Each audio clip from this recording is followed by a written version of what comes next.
Good morning, everyone. We're continuing here in the words of the RAMBAM, HILCHOS Teshuva. Today we begin Perek Beis, the second chapter, Halacha Aleph. Ezoi Teshuva Gemara, what is considered to be complete Teshuva, repentance? When the same thing that he once sinned in comes to his hand again. And he has the possibility to do it. Upirish v'leyasa, but he separates himself and he doesn't do and commit that sin.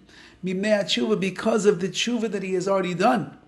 Not because he's afraid he's going to get caught by somebody, or not because he's old and weak. That's not why he holds himself back. But rather, I did tshuva already. I'm not doing it again. And the Rambam illustrates. Kate said, how does it work? Let's say that a man had illicit relations with a woman. And after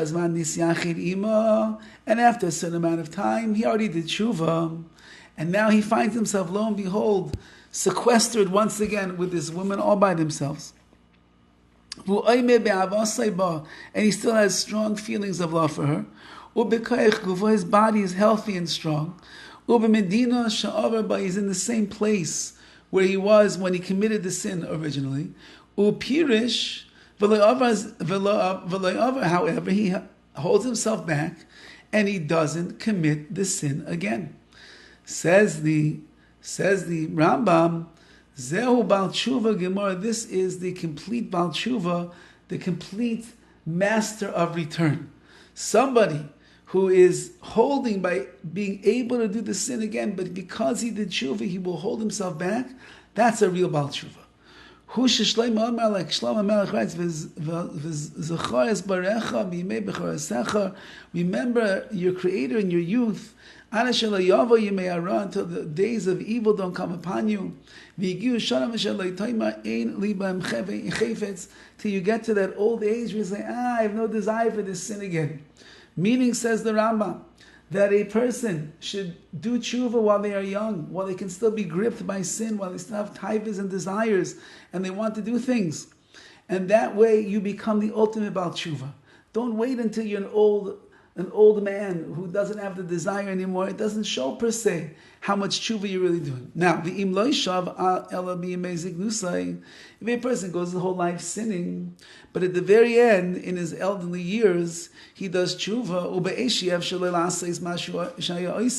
he couldn't even do any more the original sin that he's too old to be involved in illicit relations and the like.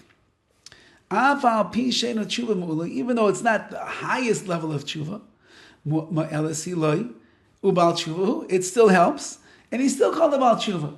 As long as he has that charat, that regret, and he accepts upon himself that he'll never do it again, even though that he's old, and he's weak, and he can't even really do this sin anymore, nevertheless, his feelings and his actions of tshuva, it helps him to be a Baal Tshuva.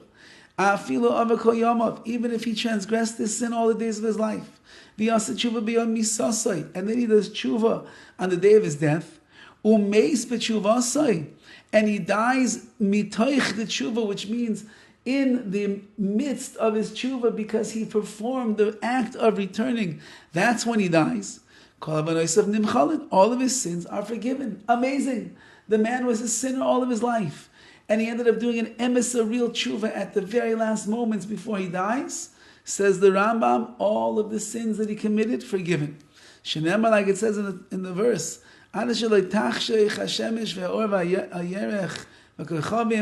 before the sun and the light and the moon and the stars fade, and the clouds will roll in from the rain, which is referring to the day of death. Do tshuva before that day of death. Nevertheless, says the Rambam, even if you wait until that last moment, when the clouds have already rolled in, and it's the twilight hours of a person's life, you learn from this that if a person remembers his Creator, and he does tshuva before he dies, he will be forgiven. And this is the great gift and the treasure of tshuva that the Rebbeinu Shalom has given us.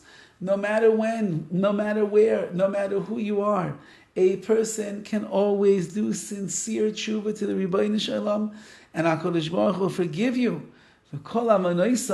for all of the sins that you committed. Have a wonderful day.